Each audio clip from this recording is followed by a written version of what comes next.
Good morning. I'm Ron Thompson. I'm with Southern Maine Astronomers and also a volunteer with Cornerstones of Science. Today, Bob Dodge and I are going to be modifying telescopes and videoing it at the same time. We're going to start from scratch and do a comparison from new in the box to completed, all set and ready to go to be shipped. So enjoy the day, and we'll see you on the video.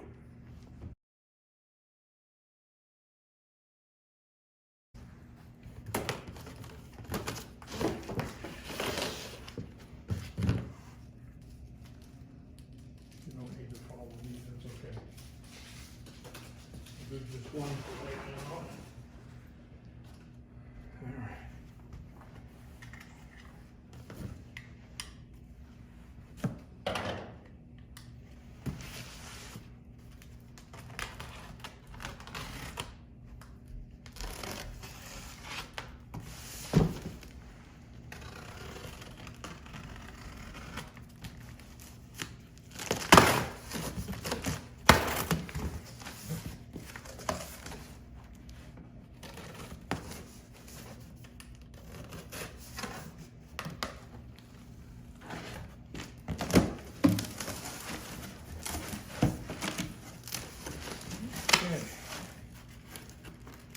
A little package from Orion. The finder is in here with two eyepieces and tools. We're just going to use the finder. And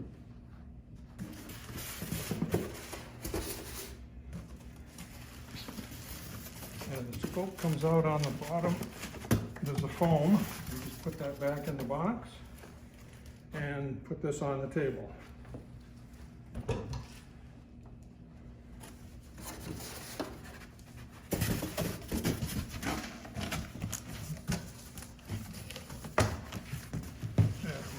There till it's finished.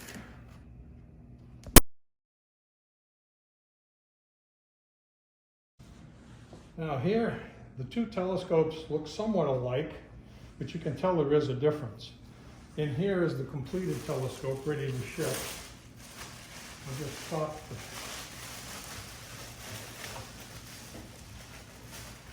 the bag down. We always leave the bag with the bases and the scope when we ship it, because the foam will tend to stick on the base and make a nasty mess. It's very hard to remove, so we keep the bags.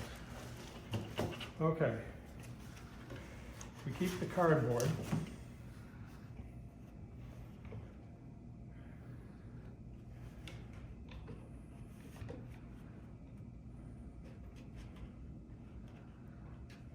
And here is the completed scope. From this side, you can see the finder. The green dot indicates the on-off switch that the patron, the library patron, can use. The azimuth, the altitude, and the base is the azimuth. The bag contains the headlamp. It contains the constellation book with the constellations all in alphabetical order, and the Cornerstones of Science Star Program instruction booklet. It covers everything from soup to nuts. It explains the telescope.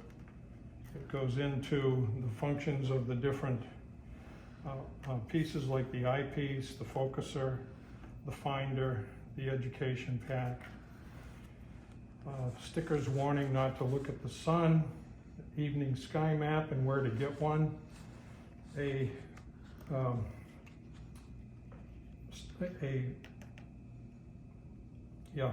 clear sky chart, excuse me. This happens to be from our Southern Maine Observatory, and the sun. Continuing on, it gives you some idea of what you can see in the telescope, because we've used this telescope with our club telescope, and these are some of the objects that you can see, albeit a little bit smaller. In the front of this, there's a brush that goes to the libraries. They keep that. The patrons do not get the brush. So that's what's in the pouch. On the other side of the telescope, We've got the dots on the knobs. We've got the dot on the cap. All you need to do is pull the cap off. That keeps the rubber eyepiece from getting lost, but we do adhere that with some Loctite super glue so it doesn't come off. They've been lost in the past. And the front, of course, is the cap over the front of the telescope. A little Velcro piece sticks down on its mate on the base, so that won't get lost. And of course, the eyepiece cap just hangs over, and that won't get lost either. Allows this to be freely moved. And this is a zoom eyepiece instead of a number of different eyepieces. We use the zoom eyepiece and then put in with hex head screws. And I'll explain that as we go along further. So there's the completed telescope.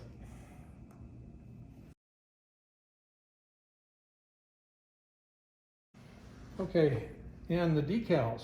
Forgot to mention the decals. This identifies it as being part of the Cornerstones of Science STAR program. This is the eyepiece magnification chart. Everybody's interested in what's the magnification, even though we know as astronomers it depends on what the eyepiece is. But we give them that anyway, and they can match up the millimeters to the millimeters on the eyepiece and get the power or magnification. We also have never look at the sun, which is very important, and it's obviously right near the eyepiece where this would be set up just like this. And we have the moon chart in case you want to look at the moon. Obviously the best time to look at the moon is when it's the first or last quarter, or as the shadow, the dark line is moving across the face of the sun, and moon rather, and you can see the details. That's the best time to look at it. Now, putting this away, what we do is we reuse the cardboard that comes with this, and I'll show you that in the new one. We set it on here. We rotate this down, and again, this is another one of those controls with a dot on it. The patrons can use that to turn the tube, and the good thing about that is if you have kids, you can rotate the eyepiece down so that kids can view too, and then just put it back to the normal position where the finder aligns with the clamshell. Okay, so we're going to put it back in the box. This is going to be lowered onto the cardboard and then rotated slightly, about a thumb width away from, maybe a little more. Okay, that's so when it goes back in the box, the eyepiece is going to be in the corner out of the way, and that's important. Then you can tighten that down. Bring the bag back up and put it in the box. Okay.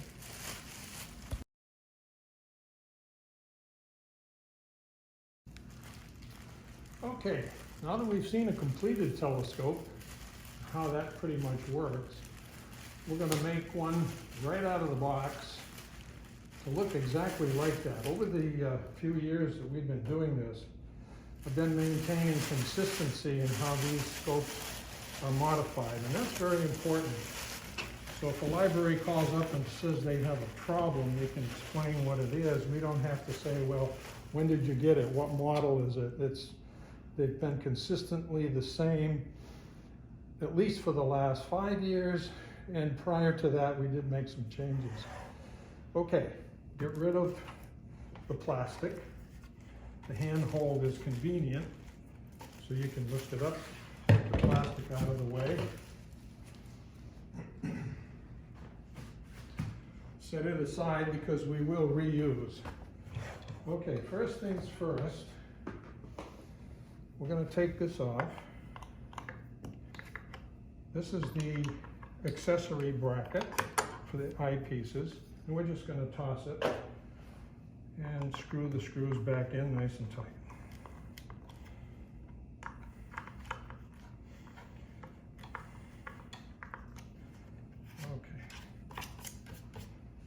Okay. While we have it packaged like it is, we're going to take and roll it over on its back, and we're going to check to make sure that the feet are glued in solidly. We've lost feet before, and we can't get spares. You have to replace all 3 feet with something different. So always check the feet. This is important too, and I'll show you. When you rotate the base, it shouldn't scratch, scrape, or crunch. Some of them do come in that way. If they do, then you have to take the base apart. There's a screw here and the other end here. So you just loosen those two and take the base off. Take a flat object like a flathead screwdriver, and then on those little square tabs with the, without taking it apart, it's probably hard to see, hard to imagine, but you can take a flat screwdriver and hammer those staples down in further into the base so it doesn't scrape. This one seems to be really good. Keep this. You remember seeing it in the completed one. There's also another use for it. Okay, take the packing off. We'll unscrew the clamshell. And take the paper off the OTA, the optical tube. That's a good protector. And then place it back in, and make sure that when you place it back in, that the opening is where the handhold is. This is the opening of the tube. This is the handhold. Okay? You want to open that up. Put the tube back in if it doesn't come that way. The tubes that we have been getting for quite some time now have been facing in the proper direction, so that's nothing to worry about too seriously. Okay, at this point I'm going to put the tube back in its vertical position and brace it on the cardboard. The next step is the mirror cell. So what I'm going to do is unscrew these little screws. Wait a minute, they're little. They could get lost. So I'm going to loosen this and pull out the cardboard. But I'll leave that distance there so it won't scratch. And can you see this all right? I'm going to punch 3 holes with the screwdriver tip. And now when I unscrew the screws, as small as they are, they won't get lost.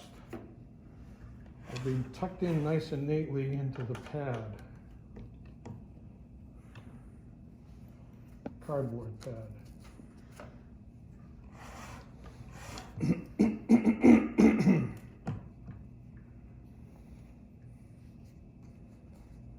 You don't need the cough in there.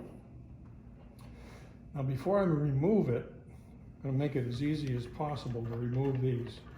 These small knurled screws lock the mirror in place. We don't need them. So they're going to come out, period.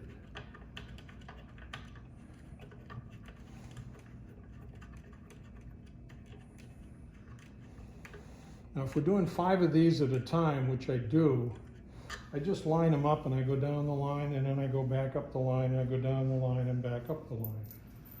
Today we're going to just work on this one. Now these I'm going to unloosen. I'm going to unscrew them about 8 turns, and if you loosen them all the way so they come out, the mirror is going to fall. You don't want the mirror to fall. Okay, we're just going to loosen this enough while it's in its vertical position so that we don't have to fight with it so much once we get it off the tube. It's much easier this way without having to fight the springs. The springs in here, and those springs have a lot of tension on that mirror backing. Okay, I'm going to put the mirror side down so it doesn't get scratched. I'm going to take the black insert out of the back, because if that gets wet, it could be a mess. I'm just gonna toss the hardware. The next step in the process is to drill out the small holes that we took the locking screws out of, the small. Ready? Okay, now we're going to take the drill. It's a 15/16, I believe. I'll double check it. And we'll have written instructions that'll come with this anyway. And I'll drill out these little holes. So I'm going to let the drill bite, and then I'll put some downward pressure this way to make sure that the screws won't jam.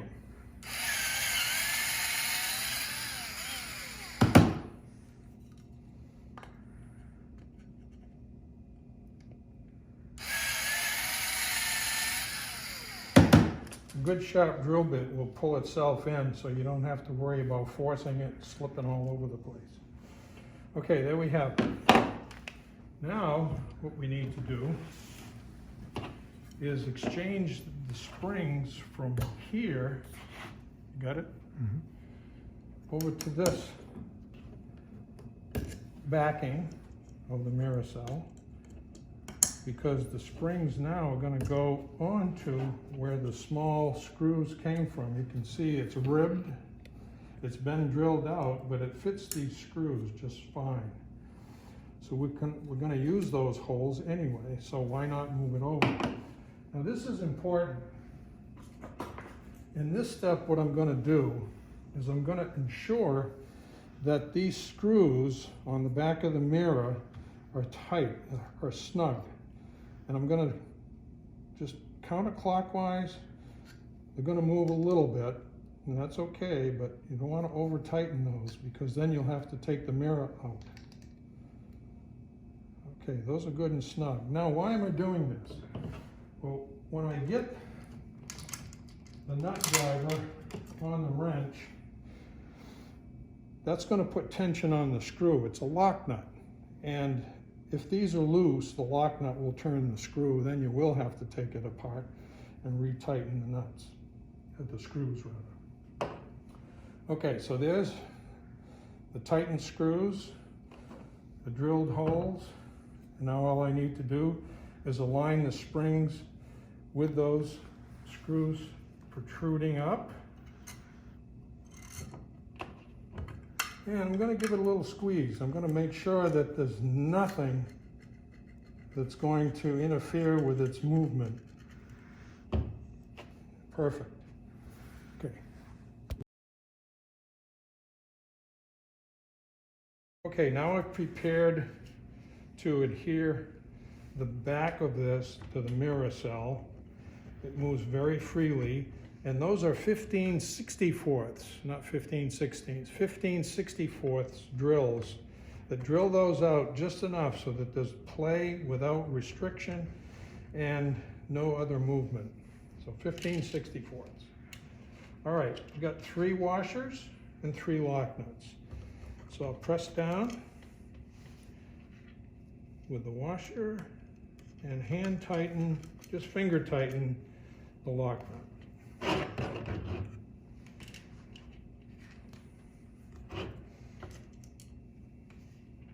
Washer. Make sure you get it right side up, because it will mess things up if you get the nut upside down.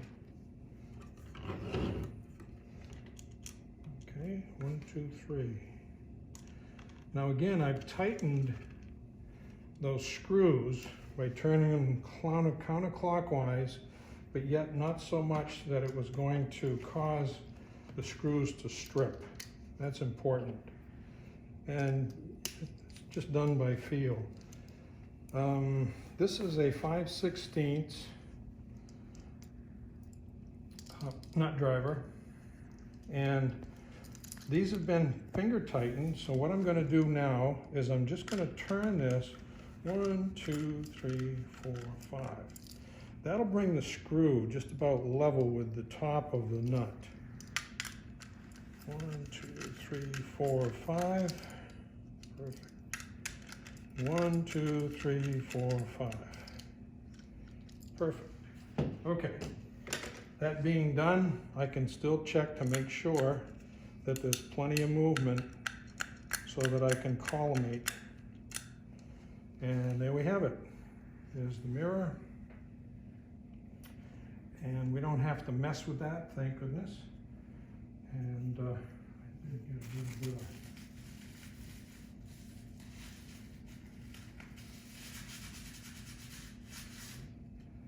on the edge, that's not going to hurt anything. Okay. The other thing that I've been told that occasionally these little donuts are not in the center. Without a regular instrument to check it, we don't need to put that in there. Start.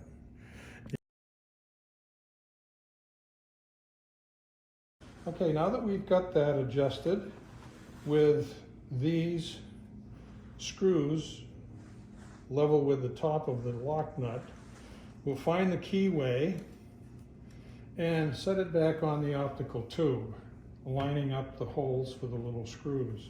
Okay, let me put my glasses on here so I can line that up properly. Yeah, that looks good. Now we don't want to over tighten these.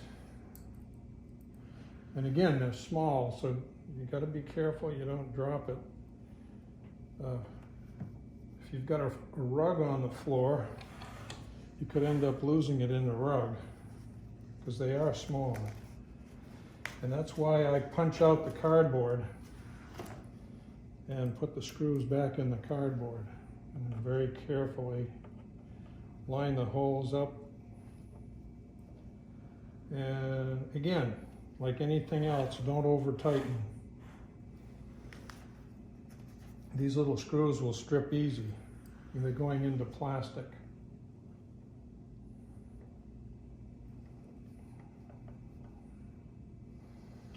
Okay, and there you have it.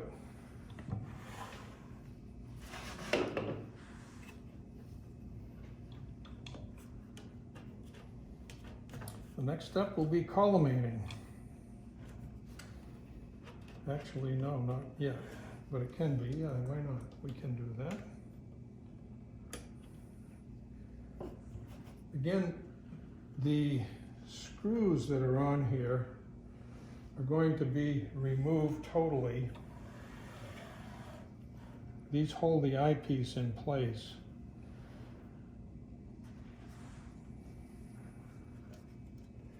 And they'll be replaced by the hex head screws.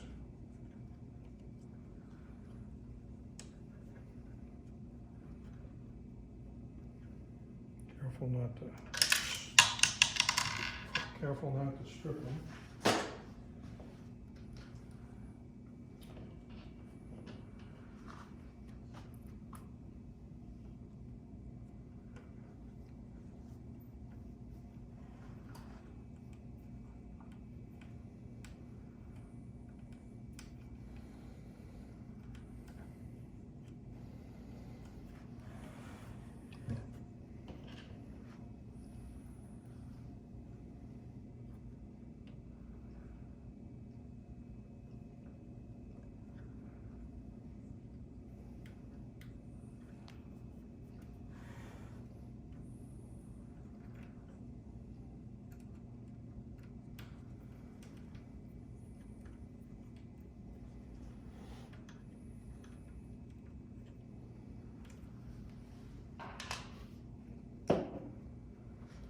Once they're in there, I'm going to unscrew this from the focuser,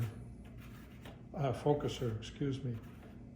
I'm going to unscrew this ring from the focuser.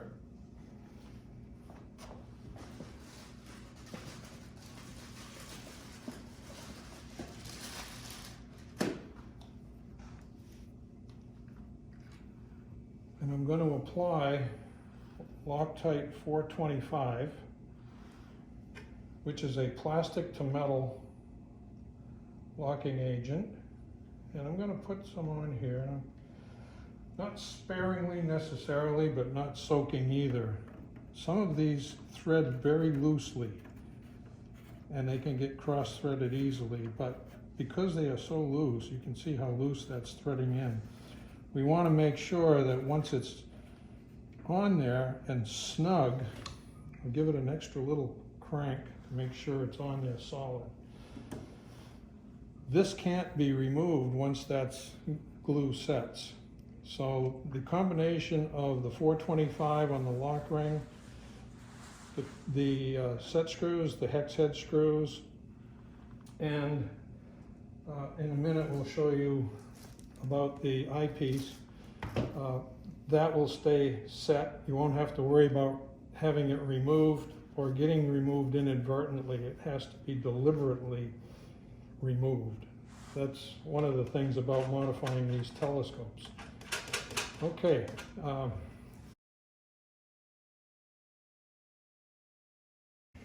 Okay, this is the Celestron zoom eyepiece. It's an 8-24 marked on the barrel. And when we get the decals up here, it'll explain what the magnification is for the different positions of the zoom eyepiece. Now, before we do anything with it, I want to check to make sure that the barrel is solidly inserted and locked in so it doesn't rotate out. We don't want it to unscrew. Next, I'm going to take the top part that unscrews from the body. I'll turn that upside down so there's no dust. And our handy dandy metal to plastic 425. I'm going to put a very slight amount, but enough in here, just a drop. I don't want it to filter down into the eyepiece. This is very important. I want to make sure that barrel is going to turn. Okay, screw that back on. Nice and snug, so that'll stay solid. Then what I'm going to do is with the Loctite Super Gel,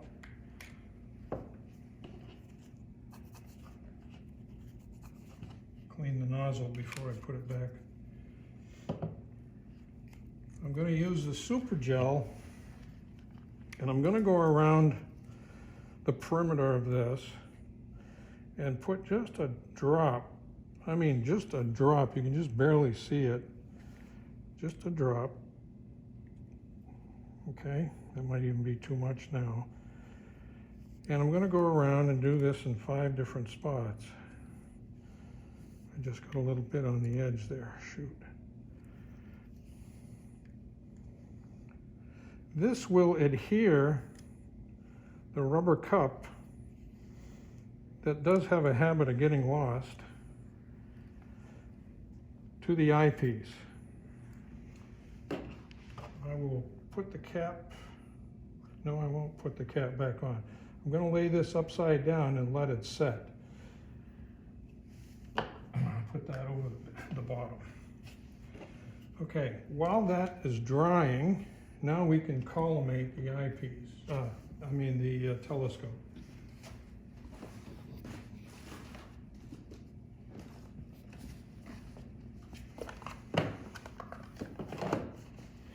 We use the Orion LaserMate Deluxe 2, and when it's on you can see the bright red light. Don't look at it, it is a laser.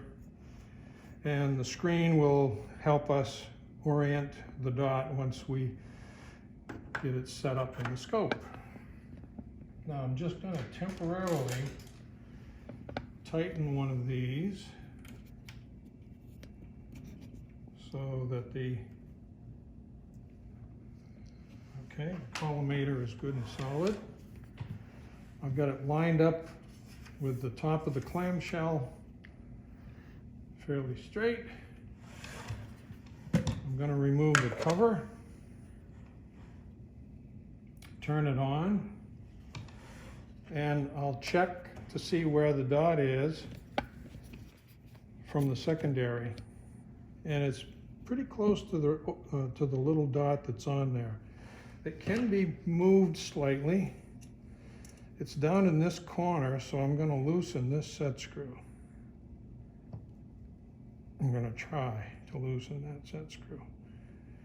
Now when I tighten these others, went the wrong way. Figures.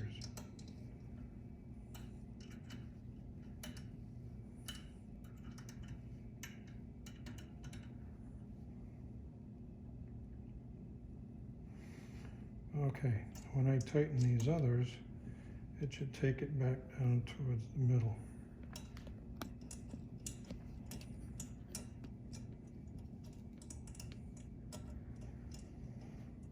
Come on.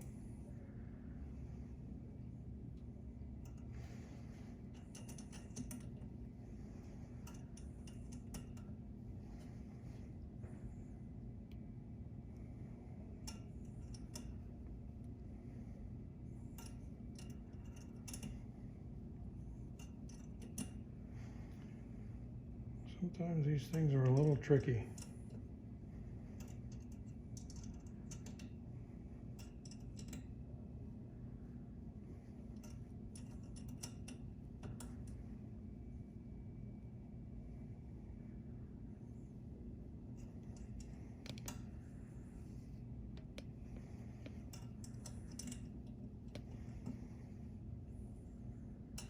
Okay. So the light is diminished, it's about as minimum as it can be, and that would be the alignment of the secondary mirror.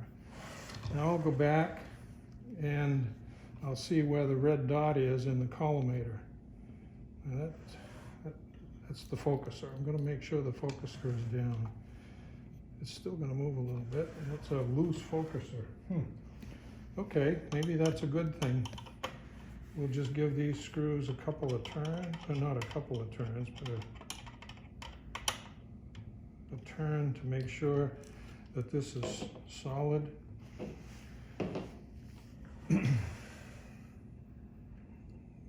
That's much solider than it was. Okay, don't want it locked down.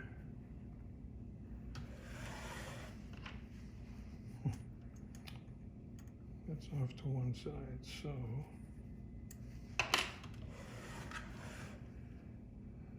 see this focuser is loose, but when it's in its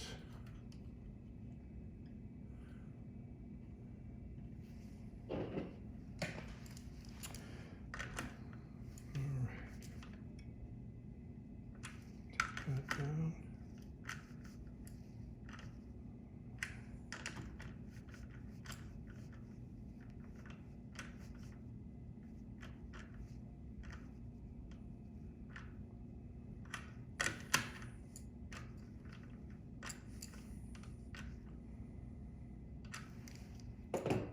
Collimated. Okay. Then we can remove the collimator and replace it with the eyepiece.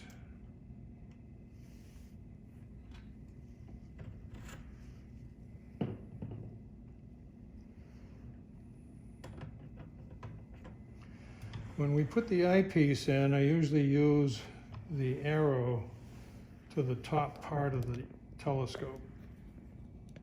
Okay, so when you're looking through the eyepiece, when it's in its proper position, you can see the arrow on the back side, which would be your top side looking in. So we can screw this down. And again, it's like any other screws in this system, don't over tighten because they'll strip the eyepiece ring. Just snug, and you can feel when it's snug. And make sure the barrel turns so the Loctite didn't lock the barrel. The eye cup, I'm not going to mess with it because it could be just still setting. That will not come off unless it's deliberately ripped. So now that this has been collimated, I can bring this down and line up these screws where the finder goes with the crease in the clamshell. Okay. Looks like it got bent. I'll bring these up close to the end, and the next step will be the finder.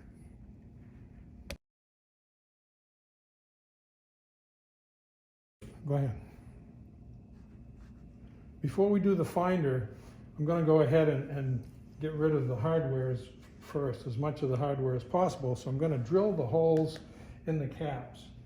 And these are 3/16 holes. So I'm going to set it down on this cardboard round. This is a handy piece of cardboard. So when you're taking it out of the box, make sure you don't toss it first. Number one, we're going to use it for the screws, and now we're going to use it as a base to drill our holes for the eyepiece. And this is for the rope, or the string. It's a piece of white rope, and we'll look at that in a little bit. But I want to get these holes drilled and get rid of the drill and the screw. Okay, now once I've got the holes drilled, I'm going to put a piece of white Velcro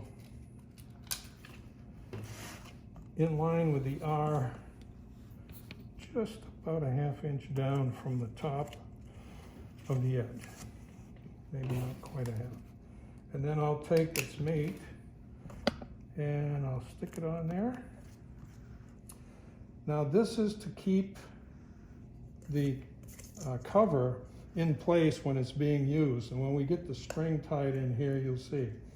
So what I'm going to do now, I'm going to flip this over and put this up against the back with this edge to this edge. Right here, just like that. So when that's in use, when the scope is in use, that can be held right there so it doesn't get lost. In the meantime, we're just going to stick it here, and we'll do the rope in a little bit. Okay, the next step is going to be getting the finder ready to use. This is the box that came in with the foam packing on the top. In here we've got the finder, we've got two eyepieces, a little collimating eyepiece that has a hole in it, looks like it's off center, and a screwdriver. There's a set for each telescope. Unfortunately, we don't need this, so we're going to put this aside.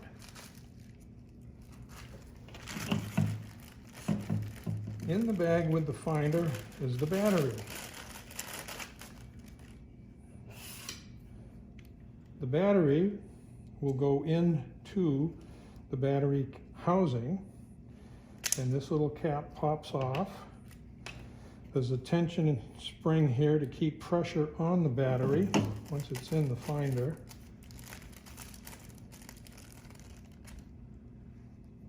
And I usually just wipe these off just to make sure there's no oil or residue on them, and slide that underneath the spring. Now what I'll do is turn it on to make sure the battery is in fact okay. There's the red dot, and there's the red dot. Okay, through the whole range, that's fine. This does not project out. In other words, if I turn this up full intensity, you can't see it on my hand. What it does, it projects onto the screen underneath this hood. And when you put that red dot on an object, if it's properly aligned with the telescope, what you see in the eyepiece you'll see what the red dot is on. So if you put the red dot on Jupiter, obviously you'd know where Jupiter is to do this. Then when you look in the eyepiece, you should be able to see Jupiter. And you always start on the lowest power, so you would start on 24 millimeter. Once you get it centered, then you can zoom in closer, depending on seeing conditions, and that's how the finder is used. What I like to do now is I like to just make sure that these screws are nice and tight, because we don't want them to be messed with inadvertently, and yeah, that's good, and come loose and slide off. Now that I know the battery's good, I got a good red dot, I'll put the cap back on the battery compartment, and that's it. Now I'm going to make sure that the adjustments for azimuth and elevation are just about the center of the rotation. That's really important. You'll see when I get to the front of this. Now I'm going to take and cut 2 pieces of double-sided tape. This is heavy-duty double-sided tape. 2 pieces, so I don't know, 1/4 of an inch, I think, maybe. I've done it so much I just go by eye anymore. And then I will place them on the rails, centered on the holes on the base, pretty much. This is very sticky stuff. So get it on there.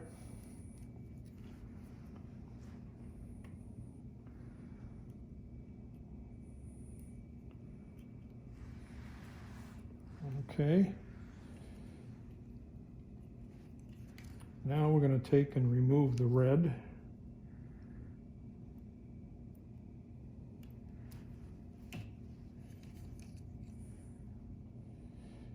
That'll give us the other sticky side.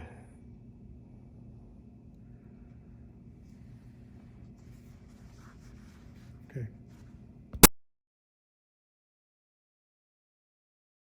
All right, the next step, now that we've got the finder all ready to go with the heavy-duty double-sided tape on the bottom, is we're going to align the finder scope as best as possible with an object in the eyepiece. Yes. I'm going to set up the eyepiece first. This is backwards of how you would use a finder, but we need to do this to make sure that what we see in the eyepiece is going to be centered with the finder. After that, we will use the finder to find an object. Okay, what I'm going to do is I'm going to pick an object in the distance, and I'm going to align it between these 2 posts and this crease in the clamshell. So I can see my object off in the distance.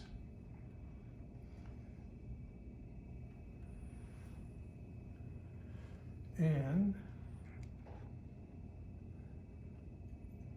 there it is, okay. The wind was blowing the tree over.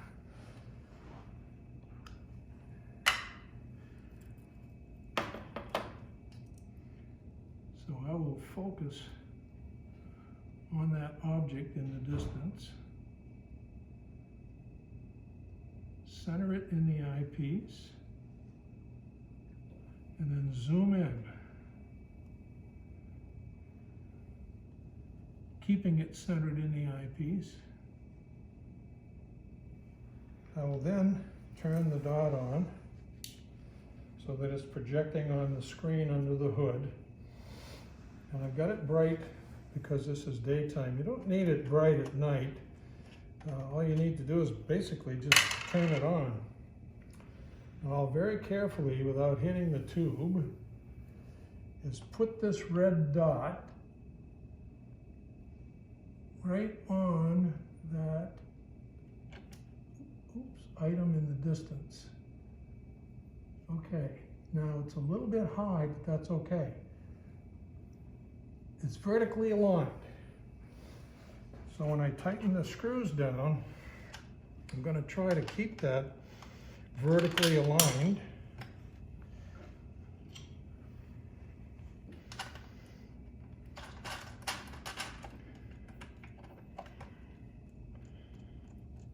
That double-sided tape is really sticky, so once you get it set on there, if you have to remove it, it's going to be a mess. So very carefully, I'll double check. It's still centered.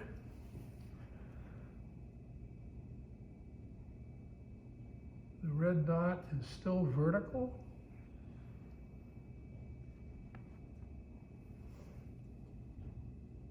And I'll tighten that down.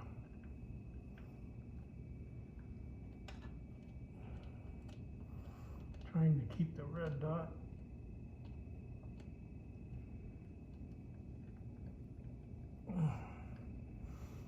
nice and tight. Okay, now I'm sure I moved it, so I'm going to recenter.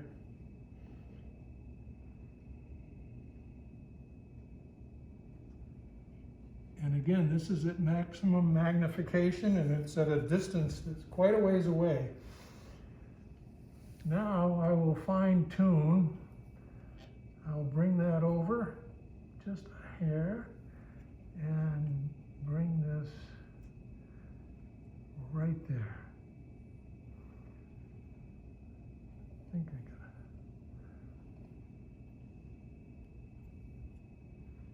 it. Double check.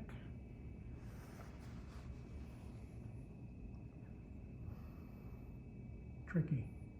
Okay. Now I'll shut that off. And the cap's back on. It's completed except for the dots and the decals and the string. Okay.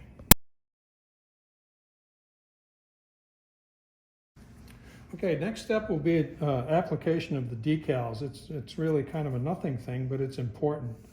We're going to identify cornerstones, and that'll go in the base. And what I like to do is I like to even it up with the back and in line with the dot so it doesn't look cockeyed. So I'll set cornerstones in there just like that. Next will be one of the most important decals. Never look at the sun. That's very important. I usually put that just above the Orion label where the eyepiece is, so people are going to be looking at that part of the tube anyway, and it's going to be visible. Never look at the sun. The third decal would be the magnification chart, and that goes just below the Orion decal.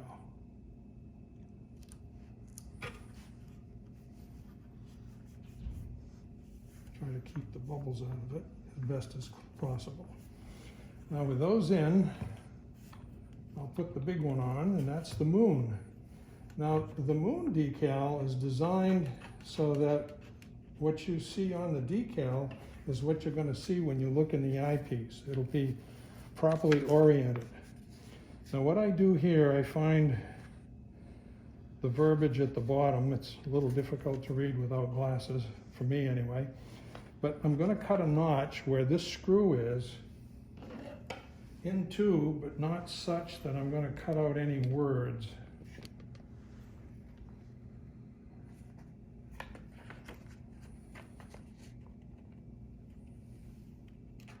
Okay, and I'll take that bugger off of there and align it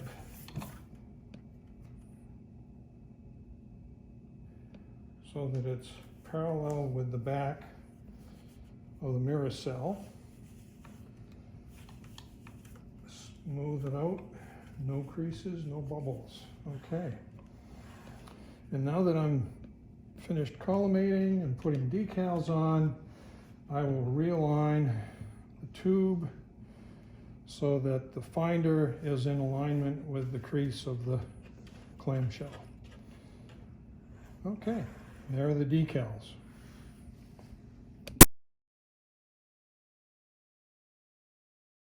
Okay, the next step in this is to cut the rope lengths for the cover and for the eyepiece cap.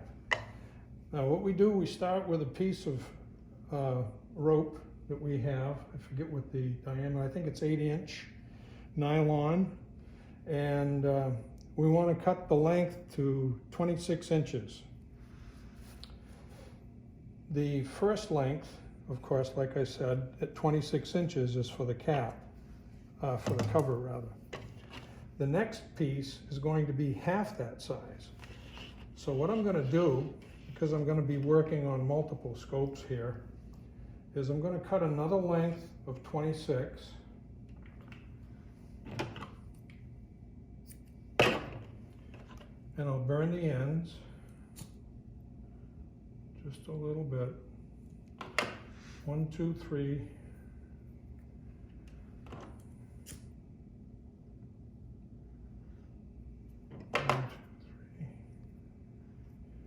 That kind of neatens it up a little bit.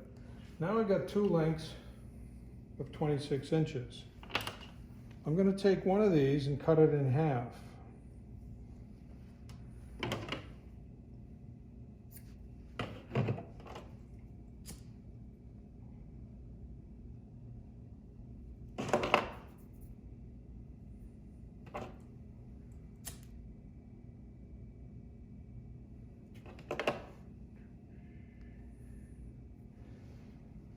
This half length is going to be for the eyepiece cap.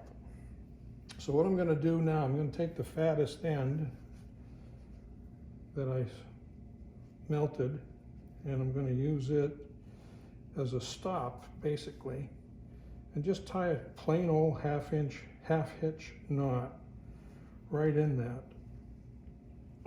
Snug it down good and tight. Thread the other end through the cap. Now all I'm going to do is nothing more than put a half hitch right over it, the rope itself.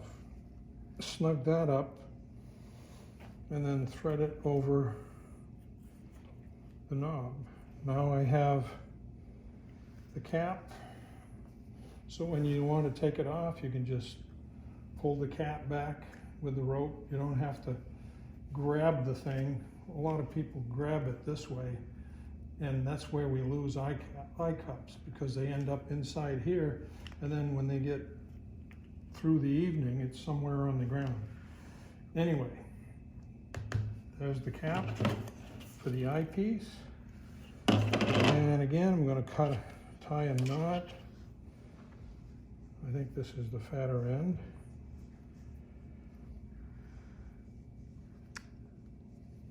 And I'm going to get a good tug right up against that melted end. That's not going to go anywhere. Thread it through the hole. And again, I'm going to do a similar knot. Just do a half hitch over the rope itself.